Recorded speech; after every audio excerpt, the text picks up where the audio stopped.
এই মামুনের আসলে জীবনটাই শেষ। প্রথমে একটা বিয়ে করছিল লায়লা। তা লায়লা বয়স হয়তো বা 50 হবে, আর মামুনের বয়স হচ্ছে 20 থেকে 22 বছর। হিসাবে আমরা মামুনের মার বয়সই ধরতে পারি। তা যাই হোক, বয়স ওইটা মেটার না, মনে মনে মিন থাকলেই হইল। তা যাই হোক, প্রথমে আমরা যে শুনছিলাম যে মামুনের সাথে লায়লার বিয়ে হয়েছে, ওরা একসাথে থাকে, একসাথে ঘুরে, একসাথে ফেরে, সব কিছু একসাথে করে। কিছুদিন পরে কি গ্যাঞ্জাম লাগছে না কি লাগছে, মামুন চলে আসছে। লায়লা তো এগুলো নিয়ে মিডিয়াতে অনেক কথা কথা বলে। লায়লা কিন্তু এখনও মামুনের পিছ ছাড়ে নাই। মানে মামুনকে লায়লা কতটা ভালোবাসে সেজন্য এখনও ছাড়ে নাই। তা যাই হোক, মামুন চলে আসবে, লায়লা যাইতে দেবে না, এই নিয়ে লায়লার সাথে মামুনের অনেক বিরোধ। লায়লা ধর্ষণ মামলা পর্যন্ত দিছে মামুনকে কাছে রাখার জন্য। কতটা মজা দিছে বুঝেন তাইলে। তা যাই হোক, মামুন জেল খাটছে, তারপরও সে লায়লার কাছে যাবে না। তো বর্তমানে আইসা মামুন যে মাতারিডারে বিয়ে করছে, এই যে ছবি দেখেন, এরে তো আমি মনে হয় যে লায়লা এর থেকে ভালো আছিল মনে হয়। লায়লা একটু গুলুমুলু আছিল, একটু নরম আছিল। এটা তো দেখি পুরা শক্ত কাঠের মতো। তা আমার কথা হয়েছে, মামুন তুই তো বিয়ে করছস, তা করলে একটা ছোটোখাটো মাইয়ে দিকে বিয়ে করতি।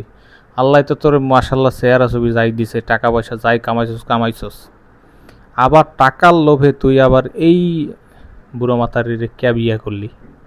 বিয়ে কইরে এখন তুই কে ডিপ্রেশনে যাবি? মামুন এখন বলতাছে যে আমার কোনো ওয়াইফের দরকার নাই, আমার এই দরকার নাই, ওর দরকার নাই, আমি ডিপ্রেশনে আছি। তা অনেক নিউজের মাধ্যমে আসলে দেখছি যে অনেকে আসলে দোষ দিতে আছে কার, মামুনের মায়ের।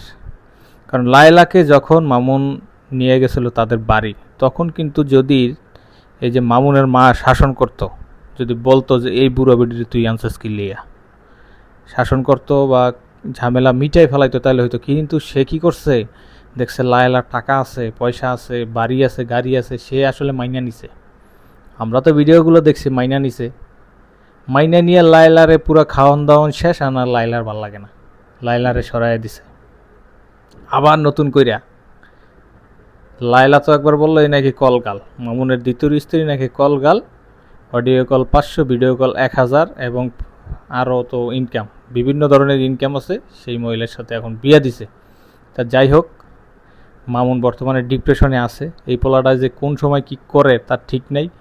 পুরোটাই আমি মনে করি ওর মাল লই গিয়েছে, ওর মায় পুরো পোলাটারে শেষ করে লেছে টাকার লই গিয়ে। এখন আমার কেন জানি সন্দেহ হইতেছে, আসলে মামুনি কি ওই মহিলার কি আপন ছেলে সন্তান? যদি আপন ছেলে সন্তান হয় তাহলে তো এইরকম আসলে করতে পারে না যেরকম করতেছে ওর সাথে। পোলাটারে পুরো পণ্য বানায় হেলাইছে, বুড়া দুরা দুরা যাই পাইতেছে এর লাগে বিয়া দিতেছে।